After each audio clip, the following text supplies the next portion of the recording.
everyone, welcome to Finding Joy in the Mundane. I am your host, Aya Nichols, and today I have my friend Lauren here to help me talk about a really hard topic. It's about trauma, and we are really excited to talk about this because I feel like we just really have a deep sense of what it is.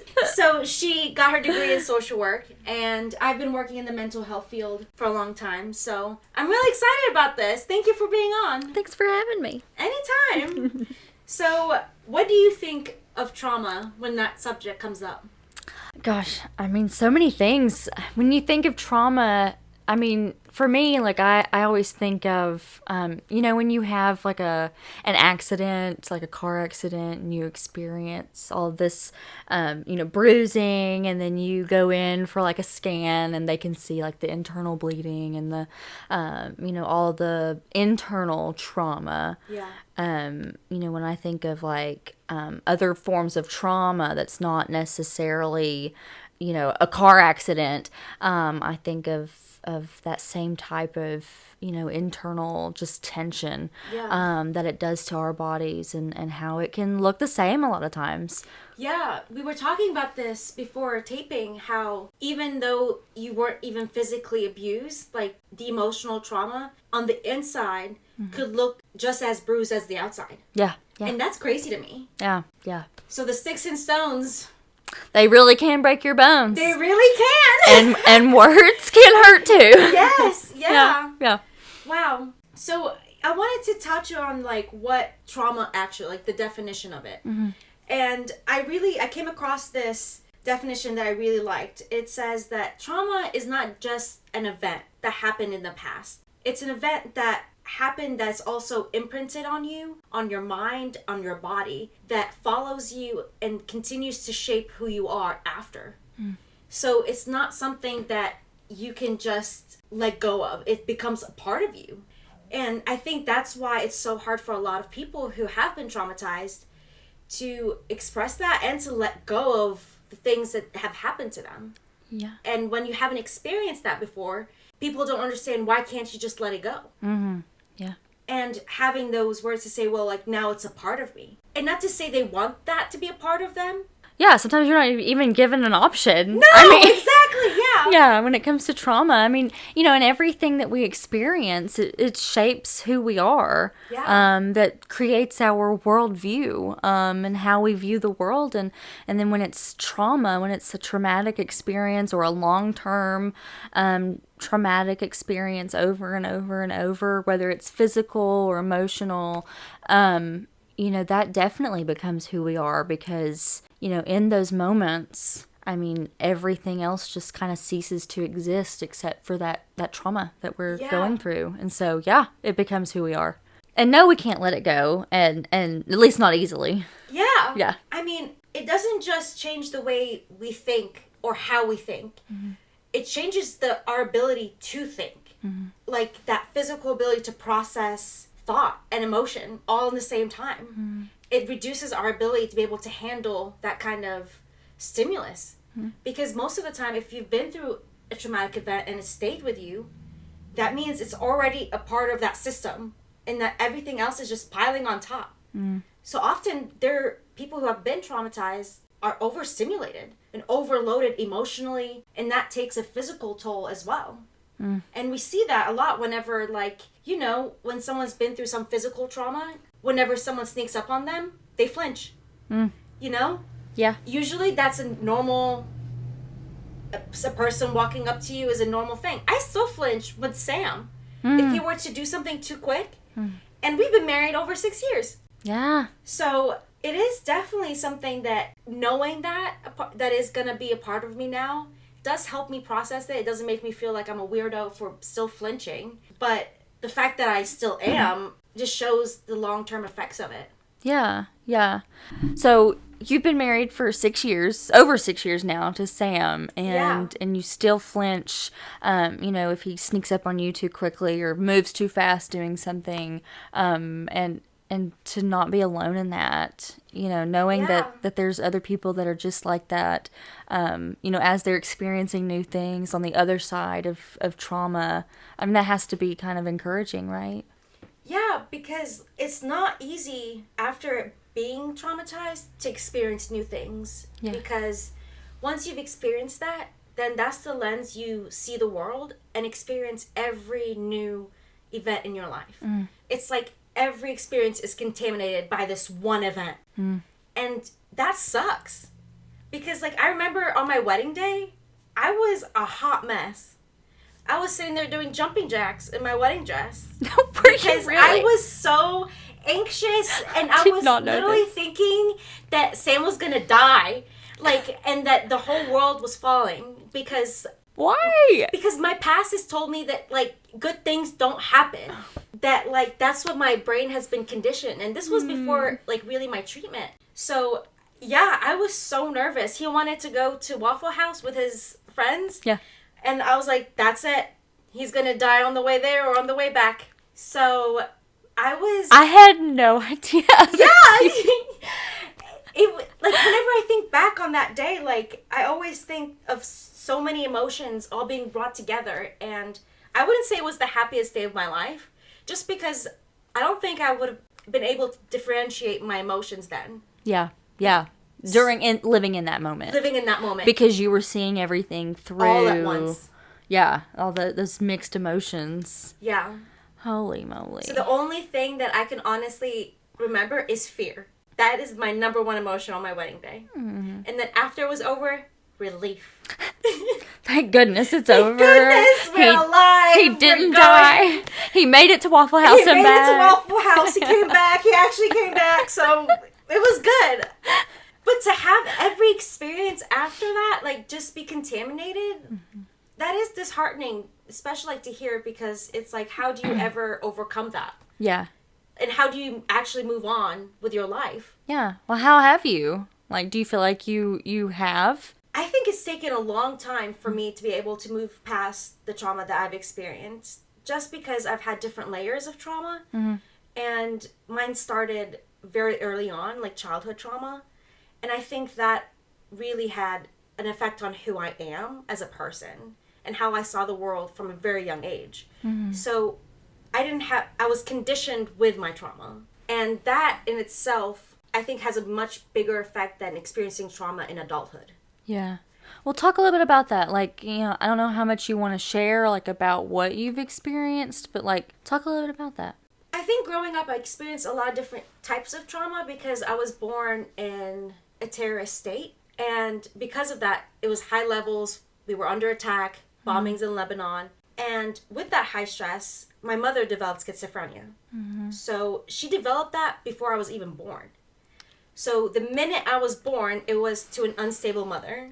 And you were the first, right? The first woman, the first girl. Okay. My brother was the first. That's right. So he did experience, we were only 11 months apart, but we did experience the brunt of her mental illness because she was very unpredictable and chaotic. And because of that, I never attached. That, like, those attachment stages that you go through when you were young, that was not a thing. I attached more to my brother and to my sisters because I had to. They were more safe. My father was in the pharmacy working a lot, so he was gone from sun up to sundown. So even though my siblings weren't the most healthy connections, they were the only ones I had. And then growing up and then becoming like a teenager, taking on the role of mother for my sisters, and then my brother taking on that role of head household, it really changed the dynamic of how we saw each other and how we saw ourselves. Because at that point, I just saw myself as a servant to him and someone that was just meant to survive. Like, the thought of having a good life, like going to college, doing all of, like, dreams, was never a thing in my mind. Kind of just went away. Yeah. And I was reading Body Keeps the Score, and that was something that they mentioned, was that trauma affects your imagination. It, like, impairs it. So if you can't even imagine a better future for yourself, then you can't have hope. You can't have, like, that sense of things will get better. Right, yeah. Yeah, if you can't even imagine a better future, you can't even manifest it. Yeah. So when you're stuck like that, I think it just really limits on who you can be. Because I was just mainly stuck on being whoever I needed to be to survive. Once we came to America, I think that's when the physical abuse and sexual abuse really started. And I was around 12 at that time. So those were my first experiences of intimacy, of love, and...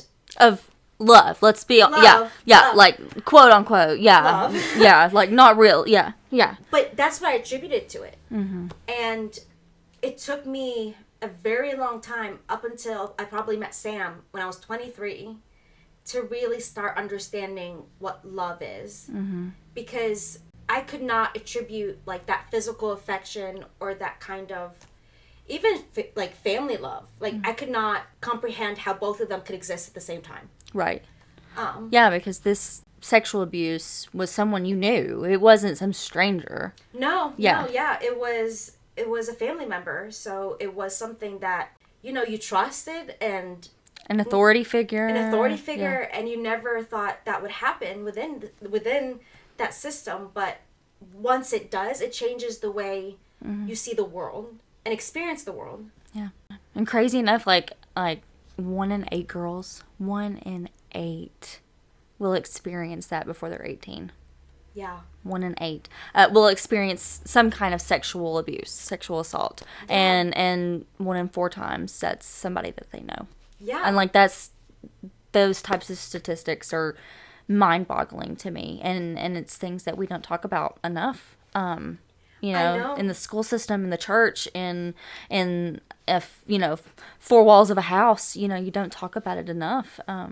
Because you know, you look into a classroom of kids, and you know at least 2 or 3 of those girls will experience it if they haven't already. By a family member. Mm-hmm. And I think the worst part that comes with that is the fact that it comes with so much shame, as well as that instinct to protect. To want to protect that person. Right. Because, again, like, they're a person you trusted. There's a reason why you trusted them. And, you know, you never want to put someone under the bus, like, especially, like, get them in trouble, or what if someone didn't believe you? Right. You're conditioned to, you know, you've trusted this person up until that point, and... you know, they've probably made you believe that, you know, this is normal, or no one's going to believe you, like you said, or, you know, if somebody did find out, you would be the one out on the streets, you know, you would be the one reaping the consequences, not that person. Yeah. And, you know, fear mongering. So. And that's what holds a lot of people back from even acknowledging their abuse. Yeah. Because even acknowledging it puts them in danger, puts the other person in danger. Yeah. And that's just another traumatic thing. Yeah. So it's almost a protection mechanism that is still hurting you in the long run. Whether we want to remember or not, whether our bodies will always remember. Always. And it will present itself oftentimes at the most inconvenient times. 100%. Like you will get triggered, and like I think of I have a family member that I've never told you this. I have a family member that was sexually abused by someone in her family, for years, and she told another adult in her life that she trusted, and that adult did nothing, and the only reason that this abuse stopped was because her abuser died. Wow. Like, just, I think he had a heart attack. I don't know. And, you know, that, like, to this day, you know, that abuse will present itself at the worst times. The trauma from that abuse. Yeah. And those repercussions, you know, presents itself in, like, these emotional, like, distraught states. And, like, you know, pushing people away because, you know, you don't trust people, or, you know, just presents itself in so many different ways. Yeah. Yeah. I remember when I was going through EMDR, I was learning a lot about how that event had stayed within my body. It affected my body. And I had some sort of understanding of that until while I was doing EMDR, you relive through things. Mm-hmm. So everything feels very fresh. And even after you're done with the EMDR session, it continues on throughout the day. Mm-hmm. And it can be triggered throughout the day. Mm-hmm. And that's what happened. And so it was like Sam was just trying to give me a hug or something late at night. And I don't know what it was, but my body responded to the way where my mind went straight back to where it was. It didn't understand where it was. And then I started seizing. Like, physically seizing. I have never had a seizure in my life. And this, like, we ended up going to the hospital, going to the ER, and I stayed there for 5 hours with my body shaking like that. They could not understand why. They were like, is this, like, a medication reaction? Have you changed? Have you eaten something? Yeah. I'm like, no. And once I told my therapist, she was like, that was the trauma leaving your body. Wow. And, like, it's crazy that the ER doctors didn't have that training to understand Exactly that type of therapy. Yeah. Like, that's mind-boggling to me. They literally just sent me home. They're literally like, we don't have any medicine that can fix trauma. Yeah. Because our only medicine can just kind of numb it. Yeah. But, like, literally EMDR is, like, helping you reprocess it. Yeah. And, like, work through it. Yes. Not numb the pain. Not numb the pain. I never thought that would be something that would happen with me, like, going through my treatment. And that required my recovery. Yeah. And once I experienced that, I realized that our bodies continue holding that energy, that pressure, that story. And when I say, like, it imprints on you, it imprints on every part of you. So when it does come to a time to where you are working through it and are trying to recover from it, you will re-experience it again. And the hope and the good thing is that when you do re-experience it, you're stronger and you're with someone who can help ground you and help you overcome it now. Like your therapist like or your something? therapist. Yeah, okay. And help you realize that this was in the past. That this isn't happening right now. So that way your mind will know to let it go. Yeah. And after that, honestly, I haven't been as triggered by it ever since. It really was a release that I would never want to re-experience again, but I'm glad it happened and that it's over with. Yeah. Yeah. Yeah. But I feel like now, Wow. because that's happened, I have the freedom to move on with my life. Yeah. And that's what I really want other survivors to be able to do, is, like, be able to move on with their life and make new experiences without being contaminated by this one event that you had no control over. So I think that's why it's really important to just have these conversations. Yeah, definitely. And just to know that they're not alone. Yeah. Yeah. Especially since there's a lot of stigma behind abuse. And being open about it is really hard. And if I didn't have good friends like you, I wouldn't be doing this. So I appreciate you always being there for me, like, for me to share my story with you, and, like, the way you've accepted me despite all of the meanness.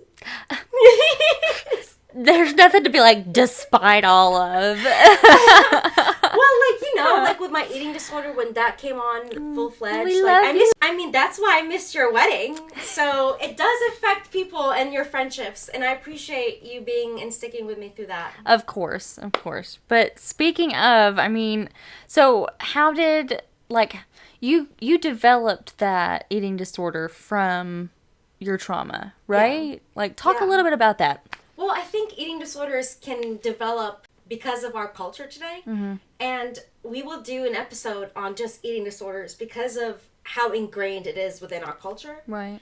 But having it stemming from trauma, it was a lot harder to treat because it went beyond just me wanting to look good. It went straight to me feeling safe within my body. And that was something that my trauma had taken from me. I was never able to feel that safety, that grounding within my own body. It was something I always wanted to leave or control or even attack. And I think a lot of people who had experienced physical or sexual trauma develop these internal mechanisms to where they're attacking themselves because they don't know how else to process it. Yeah, like autoimmune diseases? Yes, like okay. autoimmune diseases. I think it's like 68% of people who have been sexually abused develop some sort of autoimmune because that's the only framework their body knows at that point, is like that attack on itself. Wow. Because it's so hyper-vigilant on anything that could attack it that it would rather attack itself to keep it safe. Anything that looks like it might be a threat is a threat. Yes. And living in that constant hypertension is so bad for your health physically. And we just say that, oh, that's just because, you're experiencing some physical issues. Yeah. Well, that's straight because of your trauma. Yeah. And that could be years after. Mm-hmm. So I think that's what really happened. It really changed the way I saw myself. Mm-hmm. And I would live my life just trying to protect myself from all kinds of different traumas that could possibly happen. Mm-hmm. And even though I wasn't necessarily in danger of them, I would much rather be prepared than experience that again. Yeah. And no one can live a life like that. You were staying on the defensive. Defensive, always. And like there was no rest. Mm-hmm. And when your body is going through that much adrenaline, that much energy all the time, it's exhausting. Mm. And that's why it's so hard to even live in the present, because you're so worried about what happened in the past and you trying to prevent it now that you don't care what you're experiencing. You know, whether it's like a joyful thing or a sad thing. Yeah. As long as it doesn't turn into something that had happened or a fearful thing, mm-hmm. then it's okay. Yeah. You're just focused on preventing that from happening again. Yeah. Wow. Or avoiding that triggering moment or anything like that. You can't even like enjoy those like your wedding day, like you talked about a minute ago. I mean, you weren't even really able to enjoy that day because you were so worried about what could go wrong. Exactly. And even with just developing relationships before I was married, mm-hmm. I think I sabotaged every relationship that I could have possibly had before Sam. Oh, like a significant other type of relationship? Yes. Or okay. I'm pretty sure I scared them away. Well, I mean, it worked out. It worked out 100%. But, like, back then, I look back and, like, I was so scared of the relationship not working out or whatever happens that I would be overly attached or overly, like, in their face about it. Mm-hmm. Because I felt so much insecurity, so much of that I have to protect myself. To where I just drove them away. And I was fine with that. Yeah. You would rather drive them away and know where you stood rather than not know where you stand. Yes. And I think we're all like that to an extent, but like I think it's heightened. Yeah. Like when you've been through something like you've been through, and that's sexual abuse especially. Like just that's why honestly meeting Sam and marrying him was the scariest thing I've ever done. Mm-hmm. Till this day. Because he entered a territory that no man has ever dared to enter. He's awesome for it. He is awesome for it. And he was so patient and understanding that nothing I did scared him. Even when I told him that he had to marry me after 2 weeks of dating, he had to marry me within 6 months or else I'm not willing to do this. He even took a minute. I love this story. He took a minute and was like, that's a bit much. Didn't y'all like break up for like a weekend or something? A weekend! We broke up for a weekend because, he needed to figure it out. He was like, I need to think about this. Yeah. You need to sleep on this. And he came back and he was like, okay. And like, even in the midst of dating, all the different anxieties, all the different things that I would bring up, he would just take it so graciously and gently that it helped calm me down. Mm-hmm. And that's what led to my ultimate recovery in marriage. Mm-hmm. Because marriage was the first time that I experienced this final safe and stable environment. And I didn't know how to live in it. That was the issue. You didn't know what to do. You're like, what is this? I'm so used to chaos. Like, my body knows chaos. I know chaos. So, like, living a normal, happy, stable life was so foreign to the point where it felt bad. Like, it didn't feel good. Yeah. And it felt like I was somewhere where I didn't belong and that I was in the wrong place always. And I saw myself, like, treating Sam badly for other people's mistakes. What do you mean? So, like, in marriage, early on, you're still learning each other. Yeah. So, like, a simple thing like him not wanting to do the dishes and him, like, walking away because I was nagging him. That would be an entire explosion early on because he's walking away from me. He's gonna leave me. Also, there was the thoughts of he doesn't care about me. He doesn't care about our relationship. Why wouldn't he do the dishes? And all of that, like, imagine that. Like, I couldn't be able to just get mad at him over dishes. It was, I got mad at him over dishes and then my father's abandonment and then my abuse. It all just kind of compiled. And it all went directly at him. Yeah, he was the scapegoat. He was the scapegoat, always. And he loved it. He loved me so much that he took it. And at one point, that's what made me go into treatment, was me realizing I'm hurting him. I'm not wanting to, but I am. What made you realize that? Like, did he say something? Like, did you all have a conversation? Or did you just, like, wake up one day and God was like, hey, Aya, knock, knock, look, like... Honestly, like, it took... Again, Sam is a very loving person. It wasn't until I was starting to hurt myself to the point where I was endangering my own life that he finally drew the straw. Sam did? Yeah. He was the one that put me in treatment. Good. Because he knew that if he were to step up like that and say that to me, I would go. So 2 years in our marriage, half of that was me deep in my eating disorder hurting myself, and the other half was my family members like convincing me, trying to take me to treatment, and me refusing and me denying. And after a while, they started putting that on him because they were like, you see her wasting away and you see her hurting herself, but you're not doing anything about it. And to him, he was protecting me. Yeah. To him, he was giving me the time that I've constantly asked for. That I'm like, it's not time. It's not time. Until finally, like, he had to be that person to be like, it's time. And I almost left him that day. I almost left him for putting me in treatment. So glad you didn't. I wouldn't have no friends. No, like, I packed up my stuff, like, because... So that day, he called a treatment center in Arizona, and they got me admitted, and I had to be there within 5 days. I was so upset. I packed up my bags. I was like, I can't believe you're sending me away. You're just like everyone else in my life. You don't want to deal with me. And that's the way I saw it. Yeah. I didn't see that I was hurting myself, and I was hurting him, and I was hurting the people that I loved. All I knew is I was living in my trauma. So there was no perspective. So I got in my car and I left. And I remember driving around Asheville, and the thing that got me was I'm sitting here driving around, and the only person I wanted to talk to was Sam. And when I realized that, you were like, well, I gotta go. Well, what other option did I have? Because he was my safe place. Yeah. So I went back to my safe place, and he obviously graciously, he handled it so well. And we made a pact that I'm not allowed to leave like that anymore. You've done that before. I have. You've done that since then. I have. In my treatment. Because, me running away. You have done that within the past 12 months. Yes. Get me triggered enough, and yes, I do have that, like, fight or flight. And if that flight is activated, I am gone. I will come back. Hey, that's what he said that day. When I called him, I said, do we need to go find her? And he was like, nah, she'll come back. Exactly. I was like, he is too nonchalant for me. Because, now it takes a lot to activate it. Yeah. But if that was a lot that day, though. It was. So, like, if it does get activated, yes.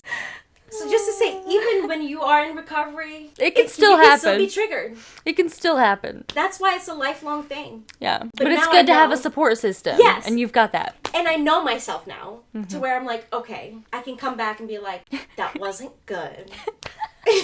That wasn't the best reaction. Let's talk about why I got to that point. Let's not do that again. Let's not try to get that point again.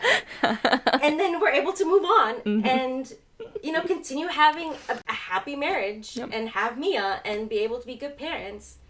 But at one time, that would have destroyed me and would have destroyed the relationships I had, and I would have let it. So learning a lot about the trauma that I have experienced and how it affects me and how it affected the people around me has really helped me have a better perspective, because then for a split second, I really can look beyond myself and see the other person experiencing it. And I think once a person's able to do that, they would have much more control over the trigger and over their emotions. Yeah, their reaction to it. Yeah. I think that's God's grace, man. Like, that's God Always right there. God. Like, we couldn't, there's no way that, like, we could work through it on our own, I feel like. Like, what you've been through, like... And regain hope. Yeah, like, He is the source of our hope. And you bring so much joy into the mundane. So much joy in the mundane. Well, that's where our life is in the mundane. Yes.